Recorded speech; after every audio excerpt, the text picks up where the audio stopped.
বাহার JC বাসর ঘরে বসে আছে। জেসি বলল, সম্পত্তির লোভে ধর্ষিতা মেয়েকে বিয়ে করলেন। বাহার বলল, আজ এসব কথা থাক না, অন্য কোনো দিন না হয় এসব বিষয়ে কথা হবে। কেন থাকবে? সত্যি বলা আর মেনে নেওয়াকে আমি ভয় করি না। বাহার বলল, ভয় করতে হবে না, আমি কখনো মিথ্যে বলবো না। তবে বলুন সত্যিটা, এই করুণাটা করলেন শুধু অর্থের লোভে? করুণা বলছেন কেন? আমি সব জেনেই বিয়েতে রাজি হয়েছি। জেসি বলল, এই তো সমস্যা, সত্যিটা জেনেও কেন রাজি হয়েছেন? মনে হচ্ছে আপনি জীবনসঙ্গী হিসেবে উপযুক্ত, তাছাড়া আপনি অসম্ভব বুদ্ধিমতী। মায়ায় পড়ে গেছি। তার মানে আমাকে নয়, শুধুমাত্র সৌন্দর্যের জন্য বিয়েটা করলেন?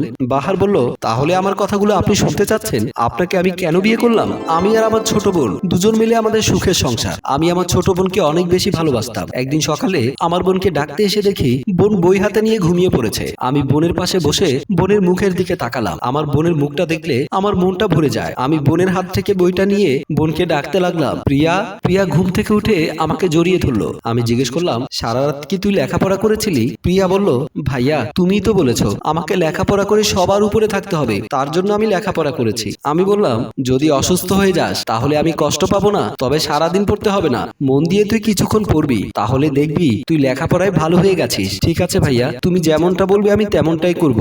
আমি বললাম, যা গিয়ে গোসল করে ফ্রেশ হয়ে আয়, তারপর তুই আর আমি দুজনে মিলে একসাথে নাস্তা করব। তারপর আমার বোন একটা মিষ্টি হাসি দিয়ে ফ্রেশ হওয়ার জন্য রুম থেকে বের হয়ে গেল। একদিন আমি আমার বোনের জন্য খাবার রান্না করছিলাম। আমার বোন পড়ালেখা নিয়ে ব্যস্ত থাকে, তাই আমি আমার বোনের জন্য খাবার রান্না করি। আমি সব সময় আমার বোনকে নিজের হাতে খাইয়ে দেই। একদিন খাবার টেবিলে বসে আমার বোনকে যখন খাইয়ে দিয়েছিলাম, তখন আমার বোন আমাকে বলল, ভাইয়া তুমি একটা বিয়ে করে ফেলো, আমাদের বাড়িতে একটা বউ দরকার।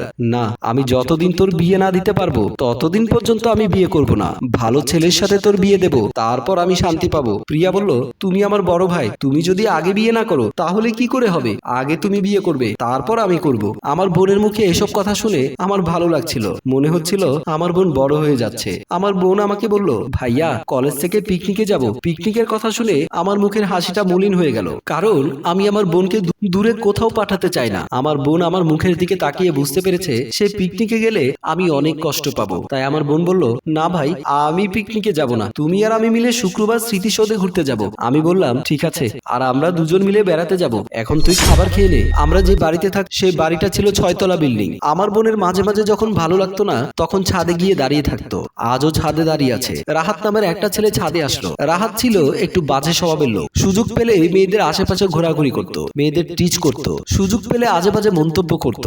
আস্তে আস্তে রাহাত বোনের কাছে গিয়ে আমার বোনকে বলল, দিন দিন তোমার ফিগার কিন্তু অনেক সুন্দর হয়ে যাচ্ছে। এত সুন্দর ফিগার নিয়ে কি করে থাকো? এই ফিগারের একজন মালিক দরকার, নাকি কোনো মালিক খুঁজে পেয়েছো? আমার বোন বুঝতে পেরেছিল তার উপর রাজের বদনজর পড়েছে। আমার বোনের অনেক রাগ হচ্ছে, কিন্তু কিছুই বলতে পারছে না। তাই আমার বোন কোনো কথা না বলে চুপচাপ চলে যেতে চাইলে রাহাত আমার বোনটির হাত ধরে বলল, এত দেমাগ কেন তোমার? মেয়ে মানুষের এত দেমাগ একদমই ঠিক নয়। আমার বোন বলল, আমি আপনার সাথে বেশি কথা বলতে চাই না, আপনি যদি আমার সাথে বেশি কথা বলেন তাহলে আপনার বাবাকে বলে দেব। এই কথা বলে আমার বোন সেখান থেকে চলে আসলো। রাহাত সেখানে দাঁড়িয়ে দাঁড়িয়ে বলতে লাগলো, খুব বার বেড়ে গেছে, কমিয়ে দিতে হবে। মোমিন খান ড্রয়িং রুমে বসা ছিল। মোমিন খান ছিল এই বিল্ডিং এর মালিক, অর্থাৎ রাহাদের বাবা। মোমিন খান ছিলেন একজন সৎ ব্যক্তি। আমি আমার বোনকে নিয়ে মোমিন খানের বাসায় গেলাম। আমি ড্রয়িং রুমে গিয়ে মোমিন সাহেবকে সালাম দিলাম। সালামের জবাব নিয়ে মোমিন খান বসতে বলল। আমি আমার বোনকে নিয়ে সোফার উপরে বসে পড়লাম। বসে বসে ভাবতে লাগলাম, রাহাদের নামে অভিযোগ করব কি করব না। বাবার কাছে ছেলের নামে অভিযোগ করাটা কি এখন ঠিক হবে?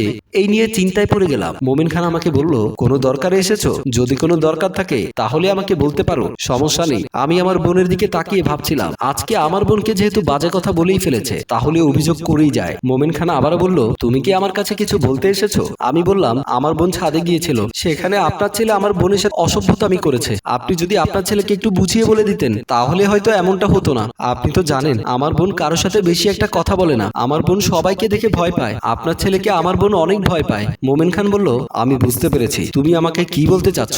তুমি কোনো চিন্তা করো না, আমি আমার ছেলের বিচার করব, আর এক্ষুনি করব। এই কথা বলে রাহাতকে ডাকতে শুরু করলো। রাহাত এসে আমাদের দেখে ভয় পেয়ে গেল। রাহাত বুঝতে পেরেছিল তার কপালে আজ খুব খারাপ আছে। মোমিন খান আমার বোনকে বলল, তোমার পায়ের জুতো খুলে আমার ছেলেকে দুটো বাড়ি মারো। এই কথা শুনে প্রিয়ার আমি খুব ভয় পেয়ে গিয়েছিলাম।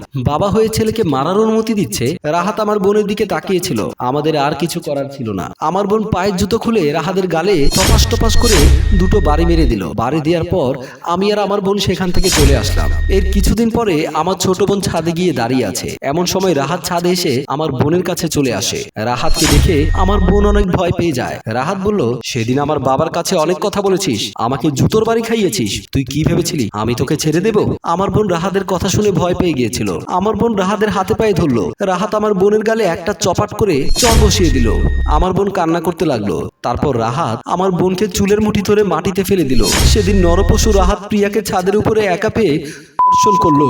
রাহাত চলে যাবার পর প্রিয়া বসে কান্না করতে লাগলো। ঠিক এমন সময় প্রিয়াকে খুঁজতে আমি ছাদে আসলাম। দেখলাম উপরের ছাদে সিঁড়ি দিয়ে নামছে রাহাত। আমি ভয় পেয়ে গেলাম, তাই দেরি না করে সিঁড়ি দিয়ে ছাদের উপরে উঠে গেলাম। আমি গিয়ে দেখলাম প্রিয়া বসে বসে কান্না করছে। আমি প্রিয়াকে জড়িয়ে ধরলাম। সেদিনের পর থেকে আমি আমার বোনকে আর কাছে পাইনি। আমার বোন সবাইকে ফাঁকি দিয়ে উপরে চলে গেছে। কখনো চেষ্টা করলেও আমি আমার বোনের কাছে যেতে পারবো না। আমার বোন সে করেছিল।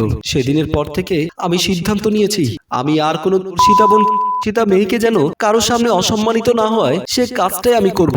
আমি আপনার টাকা দেখে আপনাকে বিয়ে করিনি। আমি আপনাকে বিয়ে করেছি শুধু আপনি ধর্ষিতা হয়েছেন বলে। এই সমাজের লোক যেন আপনাকে কিছু বলতে না পারে তার জন্য বিয়ে করেছি। আপনি জানেন এই সমাজের লোকগুলো অনেক খারাপ। একটু সুযোগ পেলেই কথা শুনিয়ে দেয় তারা। চিন্তা করে না অপর পাশের লোকটার কষ্ট হচ্ছে কিনা। আমার বোনটা সেদিন অপমান আর সহ্য করতে না পেরে মানুষের কথা আমার বোন মেনে নিতে পারেনি, আমাকে কাঁদিয়ে চলে গেছে। এই কথা বলে বাহার কান্না করতে লাগলো। তারপর নববধূ জেসি বুঝতে পারলো আসল ঘটনা। জেসি বলল, আপনি আমায় নতুন জীবন দিলেন। আমি আপনার পাশে আজীবন থাকবো। যতদিন পর্যন্ত বেঁচে থাকবো আপনাকে সম্মান করে যাব।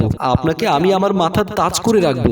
এই কথা বলে আমরা একে অন্যকে জড়িয়ে ধরলাম। সম্মানিত ভিউয়ার্স, আমাদের গল্পটি যদি ভালো লাগে তাহলে লাইক, কমেন্ট এবং শেয়ার করে আমাদের সাথেই থাকবেন। ধন্যবাদ।